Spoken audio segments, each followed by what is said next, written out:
Hey, what's up? So like word. Back at it again.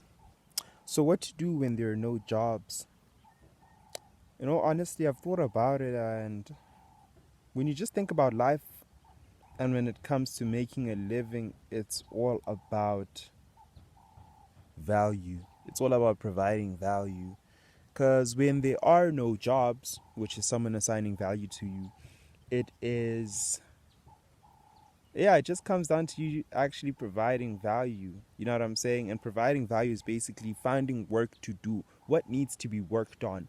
What is it that provides value? What is it that is worth, investing time and energy into? Something that'll help people. And it's all about that, because at the end of the day, I always come back to this one fundamental. We are social animals.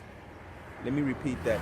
Humans are social animals. So whatever works within the social situation will lend you cash. You know what I'm saying? Because money is basically what money is something that reflects the value of the time and energy that you've invested in. You know what I'm saying? It is a reflector of time and energy. There we go. So when there are no jobs, you just work. It isn't that people have to give you work in order for you to work. You give yourself work.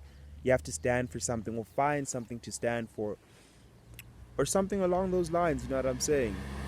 So with that being said, that's my chat.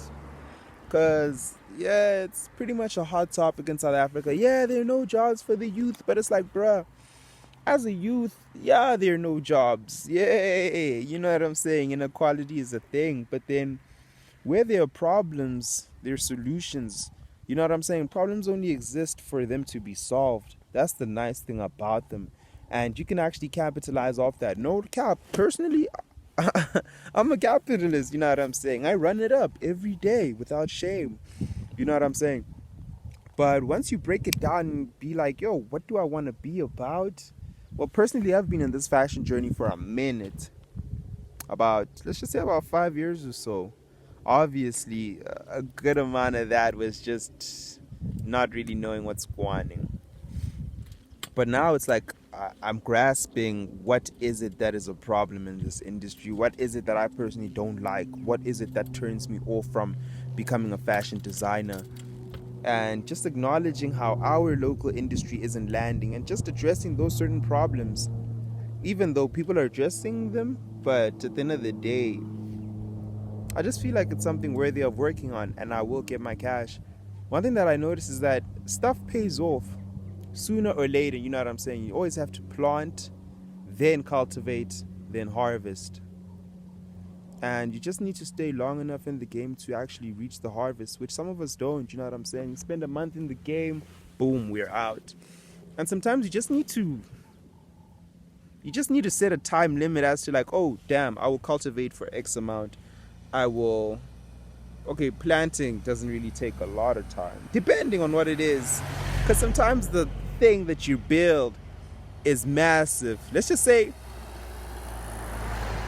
if you're trying to make major cash, you'll have to invest major time, major energy. Hence, you'd find like startup capitals already start off with $2 million funding. And it's like, how? When some people aim for their companies to make $2 million and then they're happy, but it's like, yo, the vision is so big. You know what I'm saying? And there's a lot of resources, energy, and time put in. Sometimes it's long term. It surpasses a person's lifespan. And yeah, it's one of those things. It's like, yo, with that being said, you have to acknowledge, like, oh, it's going to take a while to reap these benefits. And personally, I'm trying to make it to a point or a place where whatever I do benefits. Pardon, I just have to pause for these calls. Whatever I do benefits my children, my grandchildren, my greater grandchildren, because I'm trying to put myself onto that type of game and everybody onto that game. Because at the end of the day, you know what I'm saying? You got to have that long-term mentality. And that's my word. So what to do when there are no jobs, bro? Just do something of value. Work. That's it. You have to put in work. You know what I'm saying? And somewhere along the lines, people will pay you. And you just have to acknowledge the amount of time that it'll take to get to that point in time when people pay you. You know what I'm saying? So that's basically it. Because I feel like a lot of times you get caught up in, yeah, oh my gosh, I don't have work, I don't have a job, I don't have a career. But it's like it all builds up into each other. The first fundamental ever is work. Then it's a job. Then it's a career. And then so on and so forth, blase, blase, this and that. So yeah, find yourself something of value to do. Or just help people. Like live life somewhere along the lines. If you're pleasant enough, people will pay you. You know? Like this other guy once said, try me. If you don't like it, you don't have to pay me. What happens if you're good at what you do and people like it and it benefits them? They're gonna be like, yo, hey, this work lands. Let's pay this guy. So with that being said, this is for my sons and daughters. Just work, you know what I'm saying? Put in that work and you'll land. As a teenager, I used to hustle and that shit didn't really make sense. But you know, in adulthood, it's like, oh, it's starting to make sense. I'm onto some game, you know what I'm saying? I understand the game. Now, when I reach my mid-adulthood, I know I'm gonna land. I'm gonna kill it. Enjoy your day.